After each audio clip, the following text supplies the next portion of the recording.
그렇습니다. 자유한국당 황교안 대표는 나경원 원내대표를 비롯한 당 지도부와 함께 버스를 타고 도착했습니다. 시민단체들은 이 버스를 둘러싸고 황 대표의 기념식 참석에 강하게 항의했는데요. 당시 시민들의 목소리 잠시 들어보겠습니다.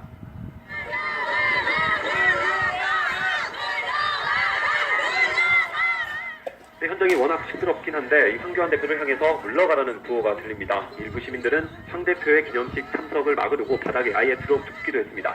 기념식장으로 들어가려는 한국당 지도부와 시민단체가 뒤엉키면서 기념식장 주변은 한때 큰 혼란을 빚었습니다. 황 대표는 지난 3일 문재인 정부 규탄대회에 참석하기 위해 광주를 찾았다가 물세례를 맞기도 했는데요. 이번에도 큰 반발이 예상됐던 만큼 기념식에 참석하겠다는 게 정치적인 계산이 있는 것 아니냐는 얘기도 많았습니다.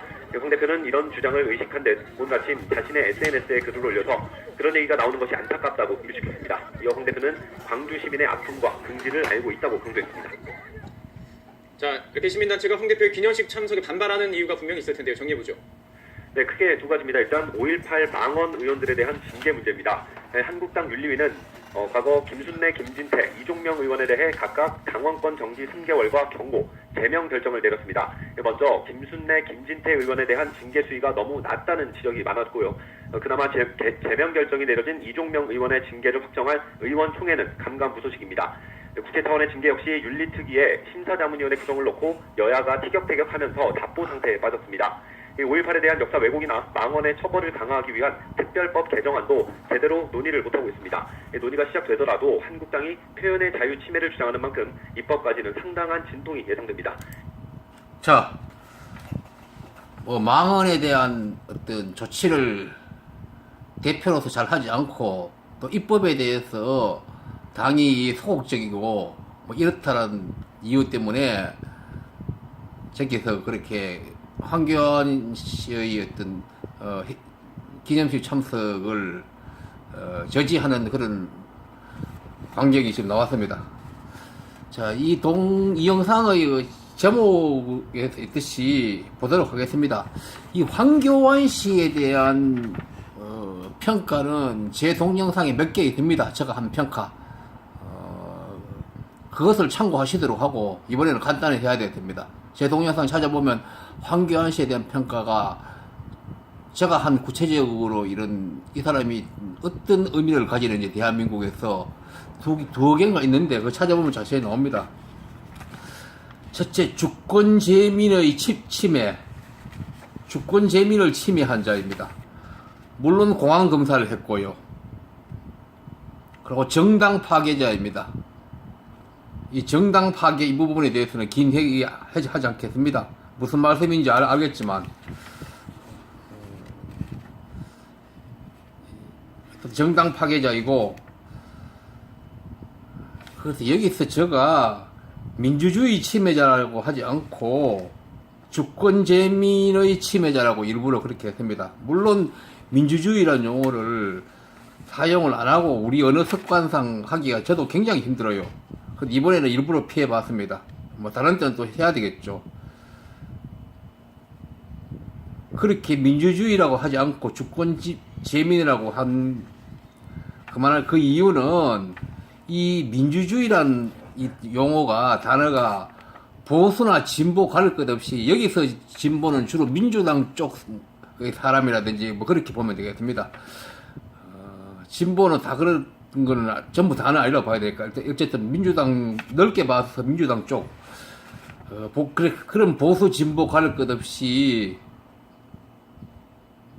이 민주주의라는 용어가 대한민국에서는 오히려 분리 배제, 약자와 강자를 분리 배제하는, 다음에 양극화 등 아주 우리가 우리 대한민국의 삶을 전체를 불행하게 하는 그런 것들의 어떤 주요한 원인이 되어버렸다고 보기 때문입니다. 민주주의라는 용어가 그렇게 그 주요한 하나의 어느 원인이 되었다. 그래서 그런 용어는 제가 이 민주주의라는 용어도 그만 사용하기, 그러니까 민주주의라는 용어까지 사용하기가 싫을 정도예요, 저는요. 민주주의라는 용어가 그 자체가 싫은 게 아니고 대한민국에서 그 민주주의라는 용어가 실질적으로 일으킨 효과가 이렇게 안 좋은 쪽으로 가버렸으니까 그래서 그러는 거예요. 그렇게 저는 이렇게 대충 보지를 않는 거예요. 인간의 언어 습관이 얼마나 무서운지를 저는 많이 생각하는 거예요. 그래서 대한민국에서 자유란 용어도 굉장히 안 좋게 되어버렸다. 그래서 자유란 용어에서 제가 여러 번 얘기합니다. 자유란 말 함부로 하면 안 된다. 그것이 우리 삶을 얼마나 고통 속에 빠뜨리는데 중요한 지금 원인을 작용하고 멋모르고 자유라는 용어를 사용을 해요. 자유민주주의니 뭐 자유시장 경제 이렇게 해가지고 그 자유가 알고 보면 우리 국민들이 예곡된 어떤 삶이 이루어지는데 어떤 눈에 보이지 않는 어떤 힘으로 지금 작용해서 흘러온 그런 세월이고 또 그런 현실이에요.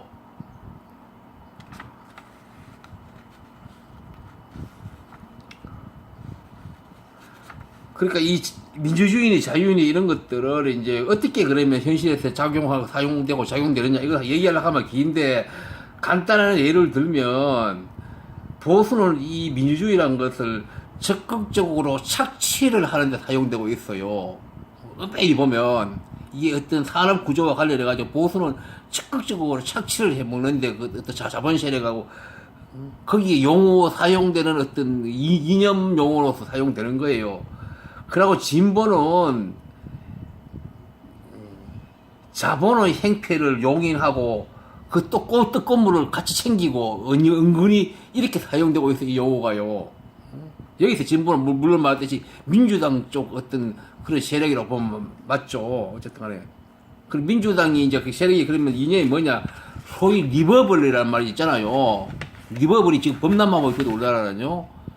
자유 얼마나 좋습니까? 리버블 자유롭고 합리적이고 자유롭고 누가 인권 주장하고 다 그러거든요. 근데 알고 보면 은밀하게 물론 계획적으로 한 건 아니에요. 이심전심으로 은밀하게 그렇게 자본의 행패를 묵시적으로 다 용인하고 그걸 이래가지고 어떤 결과의 어떤 떡고물을 이렇게 챙겨가고 이런 어떤 엄연한 현실이 이루어지고 있는 거예요. 그래서 신한국당이든 민주당이든 이런 사람들이 민주주의 얘기하는 것이 이게 다 위험한 거예요. 제가 볼 때는. 위험한 게 아니라 그 위험이 계속 만들어지고 있고요. 보세요. 모든 것은 국민의 삶이 5년 전, 10년 전보다 바뀌어졌느냐. 그걸 보고 판단하면 되는 거예요. 악화되면 악화되지 바뀌어진 거 없잖아요. 다 이런 원인이 있는 거예요. 그리고 황교안 얘기를 하는 김에 이제 우리가 일반적으로 알아야 할 대한민국 상태에서 이걸 같이 알아야 된다. 그래야지 실체적인 예의가 되니까 얘기를 하는 거예요. 그리고 자본주의의 특혜를 누리는 사람이에요. 이 사람은요. 대한민국의 폭력적 자본주의의 특혜를 누리는 사람이에요. 검사하다가 잠시 1년인가 변호사 하면서 돈을 엄청나게 벌었어요. 이 사람은요. 정관이 애운지 뭔지 모르겠지만도 무슨 말이 많았잖아요. 위임장도 안 내고 어떻게 검찰 단계에서 설정에 돈 벌어먹었다. 이게 제대로 된 나라에 있을 수도 없는 일이에요. 이런 일들이 전부 다. 보통 사람 평생 벌어도 못 벌 돈을 1년 만에 다 벌어먹고 그거는 아무리 일도 없다시피 지나가 버리고 정당의 대표가 된 이런 나라예요. 이 나라가 대한민국이 이런 나라예요. 부정이 엄청난 부정이가 아무나 사회적 문제가 안 되고 정당 대표가 되고 하는 그런 상태의 나라가 대한민국이에요. 다른 사람들 평생 벌어도 뼈 빠지게 벌고 피땀 흘리고 벌어도 못 벌 돈을 1년 만에 벌어먹고 그것도 편하게 벌어먹고도 아무 일도 없이 지나가고 그런 나라예요. 여기가. 또 이 사람은 기회주의자예요. 전형적인 기회주의자예요. 인권 탄압 그 자체인 자신의 정체성과 정면으로 반한 헛소리인 광주의 아픔을 안다 이런 소리를 하는 기회주의자예요. 자, 그런 짓거리인 것도 그렇고 신한국당 현재 야당 저쪽 입장이 보더라도 박근혜 대통령 밑에서 총리하면서 벌써 일이 불거져 가지고 약간 정치적 어려움이 있었잖아요. 그 기간 다음 박근혜 대통령 탄핵이 그 국회 탄핵 그 후에 대행이 자기 했지 않습니까? 상당 기간 그 기간 동안 이 사람은 저울질만 한 거예요. 보면 몰라요. 박근혜 대통령 적극적 보호 안 했어요. 이 사람은요. 적당히 이렇게 자기 미래를 계산하면서 그렇게 한 거예요. 겉으로 언론 보기에는 어떤 박근혜 대통령한테 못할 짓 하는 것 그렇게는 안 보이게 하면서도 그래서 박근혜 대통령이 황교안에 대해서 불편한 심기를 드러내고 그러는 게 누구서 나왔잖아요. 다 이유가 있는 거예요. 이 친구가 전형적인 기회주의자로서 저런 거예요. 갑자기 이 친구가 돌아다니면서 민생 탐방하는 게 뭔 소리예요? 이거 뻔한 거 아니에요. 자기 정치적인 이유 때문에 하는 거, 그거는 뭐 누구나 아는 거고. 이 기회주의자가 얼마나 무서운지 알아요?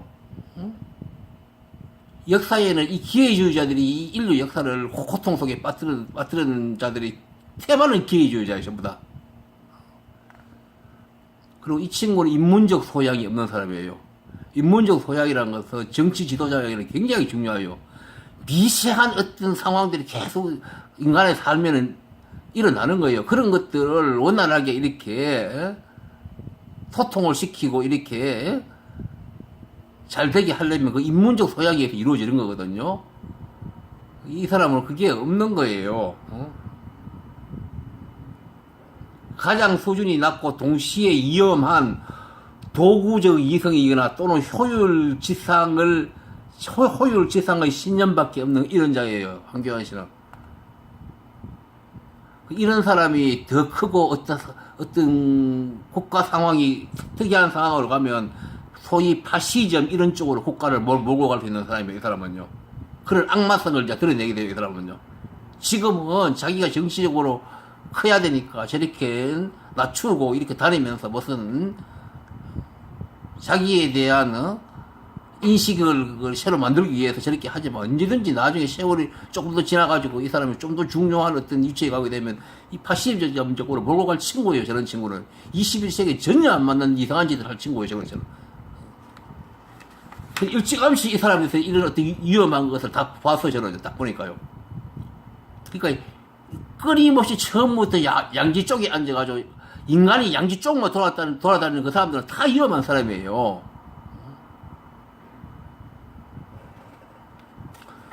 자, 그런데 결론은 이 사람 자신보다도 결국은 유권자들의 의식 수준이에요, 결국은. 자, 이 사람 물론 보면 굉장히 깔끔해 보이잖아요. 말도 함부로 하지 않고, 정제된, 외모도 정제되어 있고, 이렇잖아요. 그런 것들이, 그리고, 무슨 스펙, 이런 것도 있고 하니까, 그런 것들이 이 사람의, 이런 사람들의 비인간적인, 기회주의적인, 위험한, 결국은 얼들 다수 국민들이 아니고, 알고 보면 결국은 일부 갑들에게만 이익이 될 뭔가 할 그런 본질을 가진 사람이라는 것을 망각을 해버린 거예요, 전부 다. 이 유권자들의 한계예요. 물론 유권자들이라는 것은 한나라당 쪽에 이 사람이 대표가 되게 표를 주는 사람들이죠. 그러나, 한나라당 사람이 아닌 사람들도 이 사람에 대한 시각이 물론 반대를 하더라도 한나라당 쪽의 중요 정치인들 중에 이 사람이 특히 더 위험하다는 것까지는 인식을 못하는 거예요. 그러니까 결론은 이거예요. 2019년 이 대한민국의 황교안 같은 사람이 중요 정당의 대표가 되는 이거 자체에서 벌써 한국의 지금 대한민국 수준의 상태를 드러낸 거예요. 여기서 근본적인 문제가 있는 거예요. 제가 그때 경고해답받아 제가 의사를 말했어요. 제발 다른 사람이 한나라당 대표 되기를 나는 원한다. 저 사람 되면 안 된다. 저 사람 자꾸 크고 이러면 자꾸 위험해진다 그랬어요. 제가 한나라당 사람들을 뭐 지지하는 건 아니지만 또 어쩔 수 없다면 다른 사람이 돼야지. 저 사람 되면 이건 곤란하다. 우선은 사람도 썩는다. 저 사람은 결국은 대한민국을 후퇴시키게 만든다. 경제든 무슨 민주주의든 그런 우려 때문에 얘기했는데 결국은 이 유권자들이 사람을 보는 시각, 제 나라의 역사를 보는 시각이 우리나라 대한민국 아직 그게 안 되어 있는 거예요. 그러니까 저런 사람이 정당의 대표가 되는 거예요.